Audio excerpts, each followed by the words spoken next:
Hello. ಈಗ ನಾವು ಮಿಥುನ ಲಗ್ನದ ಬಗ್ಗೆ, ಪ್ರಾರಬ್ಧ ಕರ್ಮ ಬಗ್ಗೆ ಮಾತಾಡೋಣ. ಈ ಲಗ್ನದ ಅಧಿಪತಿ ಬುಧ, ಆದರೆ ಇವರ ಪ್ರಾರಬ್ಧದಲ್ಲಿ ಬರುವ ಗ್ರಹ ಶುಕ್ರ. ಕಾರಣ, ಪ್ರಾರಬ್ಧ ಕರ್ಮ ಯಾವಾಗಲೂ 12ನೇ ಮನೆಯಿಂದ ಬರ್ತದೆ. ಯಾವುದೇ ಲಗ್ನದಿಂದ ಭಾಗ್ಯ 9ನೇ ಮನೆ, 9ನೇ ಮನೆಯಿಂದ 4ನೇ ಮನೆ ಅವರ ಹೋಮ್ ಮನೆ, 9ನೇ ಮನೆಯಿಂದ 4ನೇ ಮನೆ, ಇದು 12ನೇ ಮನೆ ಆಗ್ತದೆ. ನೋಡಿ, ಯಾವುದೇ ನೋಡ್ಕೊಳ್ಳಿ, ಈ ಮನೆ ನೋಡಿ, ಮಿಥುನ ಲಗ್ನ 9ನೇ ಮನೆ, ಇಲ್ಲಿ ಕುಂಭ, ಹೌದಾ? ಇಲ್ಲಿಂದ 4ನೇ ಮನೆ, 1 2 3 4, 12ನೇ ಮನೆ ಬರ್ತದೆ. 12ನೇ ಮನೆ ಭಾಗ್ಯದ ಮನೆ ಅಲ್ಲ, ಯಾವುದು? ಪ್ರಾರಬ್ಧ ಕರ್ಮದ ಮನೆ. ಅಂದರೆ ಯಾರೇ ಹುಟ್ಟಿದರೂ ಕೂಡ ಪ್ರಾರಬ್ಧ ಕರ್ಮವನ್ನು ಒಂದು ಸಂಚಿ ಪ್ರಾರಬ್ಧ ಕರ್ಮದ ಚೀಲವನ್ನು ಹೊತ್ತು ತರ್ತಾ ಇರ್ತಾರೆ. ಈ ಮಿಥುನ ಲಗ್ನದವರು ಹಾಗೆ. ರಾಶಿ ಯಾವುದೇ ಆಗಿರ್ಬೋದು. ಓಕೆ, ಈಗ ಮಿಥುನ ಲಗ್ನ ಮೇಷರಾಶಿ ಆಗುತ್ತೆ, ಮಿಥುನ ಲಗ್ನ ಕುಂಭ ರಾಶಿ ಆಗುತ್ತೆ. ಹಾಗೆ ದೇರ್ ಆರ್ ಸೋ ಮೆನಿ ಮಿಥುನ ಲಗ್ನ fellows I know. Okay, so ಇಲ್ಲಿ ನಾನು ನನ್ನ ಹಾರೋಸ್ಕೋಪನ್ನು ತೋರಿಸ್ದೆ, ಬೇರೆಯವರ ಹಾರೋಸ್ಕೋಪನ್ನು ತೋರಿಸಿದ್ದೀನಿ. ಆಗಲಿ, ಈಗ ಎಲ್ಲಿಗೆ ಬರೋಣ? ಪ್ರಾರಬ್ಧ ಕರ್ಮದ ಬಗ್ಗೆ ನೋಡಿ. ಲಗ್ನದಿಂದ 12ನೇ ಮನೆ ನಿಮಗೆ ಎಲ್ಲರಿಗೂ ಗೊತ್ತಿರುತ್ತೆ. 12ನೇ ಮನೆ ಕೇತು ಇದ್ದರೆ ಏನು, ಚಂದ್ರ ಇದ್ದರೆ ಏನು, ಸೂರ್ಯ ಇದ್ದರೆ ಏನು, ಆಯಿತಾ? ಪ್ರಾರಬ್ಧ ಕರ್ಮ ಅಂದರೆ 12ನೇ ಮನೆ ಅಧಿಪತಿ ಶುಕ್ರ. ಲಗ್ನ ಯಾವುದು? ವೃಷಭ ಲಗ್ನ. ವೃಷಭ ಲಗ್ನ ಈವಾಗಲೇ ಹೇಳಿದ್ದೇನೆ, ಅವರಿಗೆ ಒಂದು ಗಡಿ ದಾಟುವ ಉತ್ಸುಕತೆ ಇರುತ್ತೆ, ಹದ್ದು ಮೀರಿ ಹೋಗುವಂಥದ್ದು. ಅವರಿಗೆ ಬಂದದ್ದು ಕುಜನಿಂದ. ಸಖತ್ತು ಕಾಮವಿರ್ತದೆ. ಕುಜ ಕಾಮಾಂಧಕಾರ, ಕಾಮದ ಅಧಿಪತಿ. ಓಕೆ, ಸೊ ಅಲ್ಲಿ ಏನಾಗ್ತದೆ?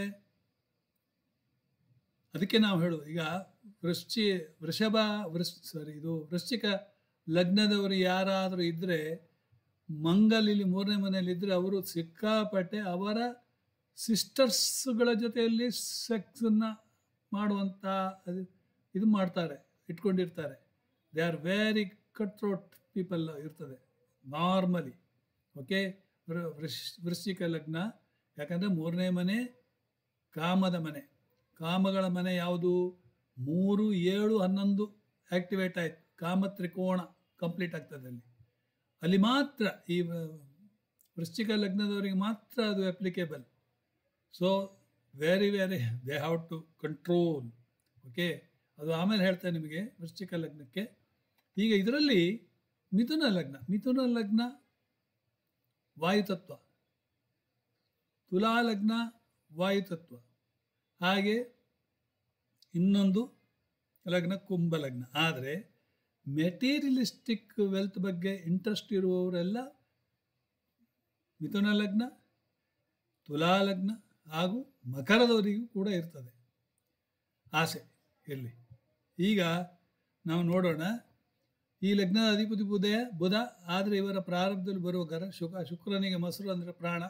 ಅದನ್ನು ಸ್ವಲ್ಪ ದಿವಸ ಮೊಸರು ಊಟ ಮಾಡಿ, ಶುಕ್ರನಿಗೆ ಅಂದರೆ ನೀವು ಬೆಳಗಿನ ಸ್ನಾನಕ್ಕೆ ಮುಂಚೆ ತಲೆ ಮೇಲೆ ಹಾಕಿಕೊಂಡು ಮೈಯೆಲ್ಲ ತಿಕ್ಕಿ ಆಮೇಲೆ ನೀರನ್ನು ಹೊಯ್ದುಕೊಂಡು ಸ್ನಾನವನ್ನು ಮಾಡಿ ನೋಡಿ, ಎಷ್ಟು ಉತ್ತಮವಾದೀತು ಅಂತ. ಅದೇ ಇನ್ನು ನಿಮ್ಮ ಪತ್ನಿಯರನ್ನು ಒಳ್ಳೆಯ ರೀತಿಯಲ್ಲಿ ನೋಡಿಕೊಳ್ಳಿ. ಯಾಕೆ ಹೇಳಿ? ಇದು ಶುಕ್ರ ಆಗ್ತದೆ. ಯಾವುದು? 12ನೇ ಮನೆ ಶುಕ್ರ ಈಸ್ ಫಾರ್ ಸ್ಪೌಸ್, ಕಾರಕ ಫಾರ್ ಸ್ಪೌಸ್. ಓಕೆ, ಇಲ್ಲಿನ ಈಗ ನನ್ನದೇ ಲಗ್ನವನ್ನು ತೆಗೆದುಕೊಂಡಲ್ಲಿ 5ನೇ ಮನೆಯಲ್ಲಿ ಕೂತಿದ್ದಾನೆ ಶುಕ್ರ. 5ನೇ ಮನೆಯಲ್ಲಿ ಲಕ್ಷ್ಮೀನಾರಾಯಣ ಯೋಗವನ್ನು ಉಂಟು ಮಾಡಿದ್ದಾನೆ. ಅದೇ ಭಾವಕುಂಡಲಿಯಲ್ಲಿ ಶುಕ್ರ ಅಲ್ಲಿ ಪಂಚಮದಲ್ಲಿ ಇದ್ದು, ಬುಧ ರವಿ ಶನಿ ಒಟ್ಟಿಗೆ ಕೂತರು, ಲಗ್ನದಿಂದ ಪಂಚಮ ಸ್ಥಾನ. ಓಕೆ, ಸೊ ಆವಾಗ ಶುಕ್ರ ಇವನ ವೃಷಭ ರಾಶಿಯ ಅಧಿಪತಿ ಹಾಗೂ ತುಲಾ ರಾಶಿಯ ಅಧಿಪತಿ. ಈಗ ನಿಮ್ಮ ಪ್ರಾರಬ್ಧ ಹೇಗೆ ಅದನ್ನು ಕಡಿಮೆ ಮಾಡಿಕೊಳ್ಳಬೇಕು ಅಂತ ವೃಷಭ ಲಗ್ನ ತಾವೇ ಸಹಿ ಅನ್ನುವ ಅಹಂ ಇದೆಯಲ್ಲ, ಅದು ಕೂಡ ಮಿಥುನ ಲಗ್ನದವರಿಗೆ ಅಂಟಿಕೊಂಡು ಬಂದಿರ್ತದೆ. ಮಿಥುನ ಲಗ್ನದವರು ಅದೇ ಥರ ಇವರು ಕೂಡ ಹಾಗೆ. ಇಲ್ಲಿ ನೋಡಿ, ಇದೊಂದು ಜಾತಕ ಕೊಟ್ಟಿರ್ತೇನೆ. ಇಲ್ಲಿ ಮಿಥುನ ಲಗ್ನದಲ್ಲಿ ಬುಧ ಲಕ್ಷ್ಮೀನಾರಾಯಣ ಯೋಗ ಇಲ್ಲೇ ಉಂಟಾಗಿದೆ ಅವರಿಗೆ. ಓಕೆ, 12ನೇ ಮನೆಯಲ್ಲಿ ರವಿ ಅಂದರೆ ತಂದೆ ಜೊತೆಗೆ ಇವರಿಗೆ ಭಾಳಷ್ಟು ಕಟಿಪಿಟಿ ಇರ್ತದೆ. ಸೊ ಅವರ ಸೇವೆಯನ್ನು ಮಾಡಬೇಕಾದೀತು ಇವರು. ಓಕೆ,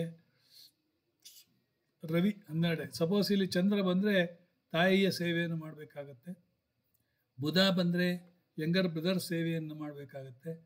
ಶನಿ ಬಂದರೆ ವೃದ್ಧಾಶ್ರಮಕ್ಕೆ ದಾನ ಮಾಡುವುದು, ವೃದ್ಧರನ್ನು ನೋಡುವುದು, ವೃದ್ಧ ತಂದೆ ತಾಯಿಯನ್ನು ನೋಡುವುದು, ಕಾರ್ಮಿಕರನ್ನು ನೋಡುವುದು, ಕ್ಲಾಸ್ 4 ಎಂಪ್ಲಾಯೀಸ್ ನೋಡುವುದು, BBMP ಕೆಲಸಗಾರರಿಗೆ ಏನಾದರೂ ಕೊಡುವುದು, ಅಮ್ಮ ತಾಯಿ ಅಂತೇಳಿ ಬಸವವನ್ನು ಕರ್ಕೊಂಡು ಬರ್ತಾರೆ ಅವರಿಗೆ ಏನಾದರೂ ಕೊಡುವುದು. ಹೀಗೆ ದಾನ ಧರ್ಮವನ್ನು ಮಾಡ್ತಾ ಇರಬೇಕಾಗತ್ತೆ. ಅದೇ ಕುಜ ಇದ್ದರೆ ಸಿಬ್ಲಿಂಗ್ಸ್, ಯಂಗರ್ ಸಿಬ್ಲಿಂಗ್ಸ್. ಗುರು ಇದ್ದರೆ ಎಲ್ಡರ್ ಬ್ರದರ್, ಅವರಿಗೆ ನೀವು ಸೇವೆ ಮಾಡಬೇಕಾದೀತು. ಆಮೇಲೆ ಗುರು ಟೀಚರಿಗೆ ಅಥವಾ ಪ್ರಾಧ್ಯಾಪಕರಿಗೆ ಅಥವಾ ಲೆಕ್ಚರರಿಗೆ ಅಥವಾ ಗುರುಗಳಿಗೆ ಇವರ ಸೇವೆಯನ್ನು ನೀವು ಇವಾಗ ಇದರಲ್ಲಿ ಮಾಡಬೇಕಾದೀತು. ಗುರು ಇದ್ದರೆ ಈಗ ನಾನು ಜ್ಯೋತಿಷ್ಯ ಜ್ಞಾನವನ್ನು ಹಂಚುತ್ತಾ ಇದ್ದೀನಿ, ಅದೇ ರೀತಿ ಬಡ ಮಕ್ಕಳಿಗೆ ನೀವು ವಿದ್ಯಾದಾನವನ್ನು ಮಾಡಬಹುದು. ಒಟ್ಟಾದ ಮೇಲೆ ಗುರುವನ್ನು ಮೇಲಕ್ಕೆ ತರಬೇಕು. ಮಂತ್ರೋಕ್ತದಿಂದ ತರುವುದಕ್ಕಿಂತ ಇದೆಲ್ಲ ಒಳ್ಳೆ ರೀತಿಯಲ್ಲಿ ಮಾಡಬೇಕು. ಯಾಕಂದರೆ ಇವರಿಗೆ ಮಿಥುನ ಲಗ್ನದವರಿಗೆ ಗುರು ಮಾರಕ ಆಗ್ತದೆ. ಗುರು ಮಾರಕ ಆದ ತಕ್ಷಣ ಗುರುವಿಗೆ ಏನೇನು ಬೇಕೋ ಅದನ್ನೆಲ್ಲ ನೀವು ಮಾಡಲೇಬೇಕು. ಇಲ್ಲಾಂದರೆ ನಿಮಗೆ ಪ್ರಾರಬ್ಧ ಕರ್ಮ ಕಡಿಮೆ ಆಗುವುದಿಲ್ಲ. ಆಯಿತಾ? ಇನ್ನು ಇವರು ಮಿಥುನ ಲಗ್ನ ತಮ್ಮದೇ ಆದಂಥ ಛಾಪ, ಓಕೆ, ಇದು ಛಾಪವನ್ನು ಬಿಟ್ಟು ಹೋಗ್ತಾರೆ ಅಂತೇಳಿ. ಇದು ಒಂದು ರೀತಿಯಲ್ಲಿ ಎಲ್ಲ ವಿದ್ಯೆಗಳಲ್ಲಿ ಇವರು ಪರಿಣಿತರಾಗಿರ್ತಾರೆ. ಇನ್ನೂ ಒಂದು ಏನಂದರೆ ಇವರಿಗೆ ಫೈನಾನ್ಷಿಯಲ್ ಮ್ಯಾನೇಜ್ಮೆಂಟ್ ಗೊತ್ತಿಲ್ಲ. 100 ರೂಪಾಯಿ ಕೊಡುವಲ್ಲಿ 500 ರೂಪಾಯಿ ಕೊಡ್ತಾರೆ, ಕೆಲವು 500 ರೂಪಾಯಿ ಕೊಡುವಲ್ಲಿ 2000 ಕೊಡೋದು ಉಂಟು. ಒಟ್ಟಾರೆ ಫೈನಾನ್ಷಿಯಲ್ ಮ್ಯಾನೇಜ್ಮೆಂಟ್ ವೆರಿ ಪೂರ್. ಇದು ಮಿಥುನ ಲಗ್ನದವರಿಗೆ ಮಾತ್ರ ಅನ್ವಯ ಆಗ್ತದೆ ಅದು. ಓಕೆ, ಸೊ ಇವರು ಮಾರಕ ಗ್ರಹ ಗುರು ಆಗಿದ್ದಾನೆ ಅಂತೇಳಿ ನಿಮಗೆ ಆಲ್ರೆಡಿ ಹೇಳಿದ್ದೇನೆ. ಸೊ ಅದರಿಂದ ನೀವು ನೋಡಿಕೊಳ್ಳಿ. ತಮ್ಮ ಅಹಂಕಾರವನ್ನು ಬಿಟ್ಟು ಬದುಕಿದಲ್ಲಿ ಇವರ ಪ್ರಾರಬ್ಧ ಕರ್ಮವನ್ನು ಕಡಿಮೆ ಮಾಡಲು ಸಾಧ್ಯ. ಇವರಿಗೆ ಮಾತ್ರ ಸತ್ಯನಾರಾಯಣ ಪೂಜೆ ಸಲ್ಲದು, ತಿಳ್ಕೊಳ್ಳಿ.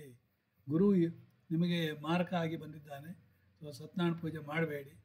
ಸೊ ಅದರಿಂದ ಗುರುಗೆ ನೀವು ಒಂದು ದಕ್ಷಿಣಾಮೂರ್ತಿ ಇಲ್ಲ ವಿಜಯಪುರ ಗಂಗಾಪುರ ದರ್ಶನ ಇಲ್ಲ ಓಂ ಶ್ರೀ ಗುರುದತ್ ಅಂತೇಳಿ ಗುರುವಾರ ಹೇಳ್ತಾ ಇದ್ದರೆ ಅದು ಒಳ್ಳೆಯದಾಗ್ತದೆ.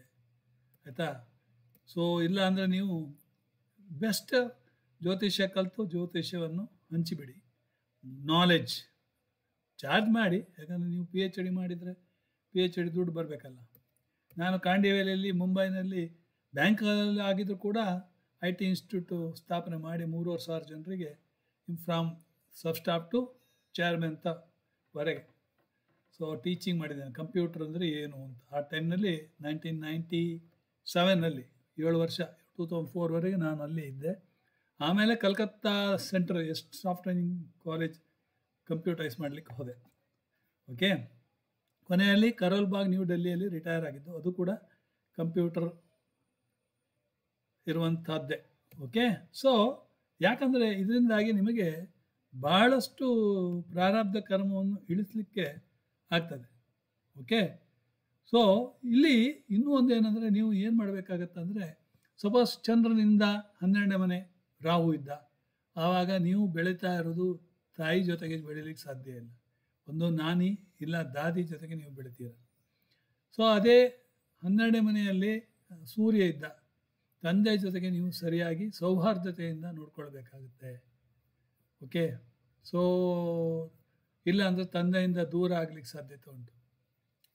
ಚಂದ್ರನಿಂದ 12ನೇ ಮನೆಯಲ್ಲಿ ಕುಜ ಇದ್ದಾನೆ, ಸೊ ಆವಾಗ ಯಂಗರ್ ಸಿಬ್ಲಿಂಗ್ಸನ್ನು ಸರಿಯಾಗಿ ನೋಡ್ಕೊಳ್ಬೇಕು. ಬುಧ ಇದ್ದರೆ ಯಂಗರ್ ಬ್ರದರ್ಸ್ಗಳನ್ನು ನೋಡಬೇಕಾಗತ್ತೆ. ಶುಕ್ರ ಇದ್ದರೆ ವೈಫನ್ನು ನೀವು ನೋಡ್ಕೊಳ್ಬೇಕಾಗತ್ತೆ. ಅದೇ ಶನಿ ಇದ್ದರೆ ನಾನು ಆಲ್ರೆಡಿ ಹೇಳಿದ್ದೇನೆ, ವೃದ್ಧಾಪ್ಯ ಜನರನ್ನು ಅಥವಾ ಕಾರ್ಮಿಕರನ್ನು ನೀವು ಸರಿಯಾಗಿ ನೋಡಿಕೊಳ್ಳಿ ಅಂತೇಳಿ. ಯಾಕಂದರೆ ಈಗ ನೋಡಿ, ಒಂದೇ ಲಗ್ನದಿಂದ 12ನೇ ಮನೆ ನೋಡಿದ್ರೆ ಸಾಕಾಗೋದಿಲ್ಲ. ಇನ್ನು ನೀವು ಇದರಲ್ಲಿ ನೋಡಬೇಕು, ಯಾವುದು ರಾಶಿಯಿಂದ 12 ಮನೆಯಲ್ಲಿ ನೋಡಬೇಕು. ಆಮೇಲೆ ಆರೂಢ ಲಗ್ನದಿಂದ 12 ಮನೆ ಕೂಡ ನೋಡಬೇಕು. ಹಾಗೆ ನವಾಂಶದ 12 ಮನೆಯನ್ನು ನೋಡಬೇಕು. ಈಗ ನಂದು ಲಗ್ನ ಮಿಥುನ ಲಗ್ನ, ನವಾಂಶದಲ್ಲಿ ಕುಂಭ ನವಾಂಶ, ಎರಡೂ ವಾಯುತತ್ವ. ಓಕೆ, ಕುಂಭ ನವಾಂಶದಿಂದ 12 ಮನೆಯಲ್ಲಿ ರಾಹು ಇದ್ದಾನೆ. ಸೊ ಅದೆಲ್ಲ ಒಟ್ಟಿಗೆ ಸೇರಿಸಿ ನೀವು ನಿಮ್ಮ ಪ್ರಾರಬ್ಧ ಸಂಚಿಕೆಯನ್ನು ಎಷ್ಟು ತುಂಬಿದೆ ಅಂತೇಳಿ ಹೇಳ್ಬೋದು. ಇಷ್ಟನ್ನು ಹೇಳಿ ಮಿಥುನ ಲಗ್ನವನ್ನು ಇಲ್ಲೇ ಸ್ಟಾಪ್ ಮಾಡ್ತೇನೆ. ನಮಸ್ಕಾರ.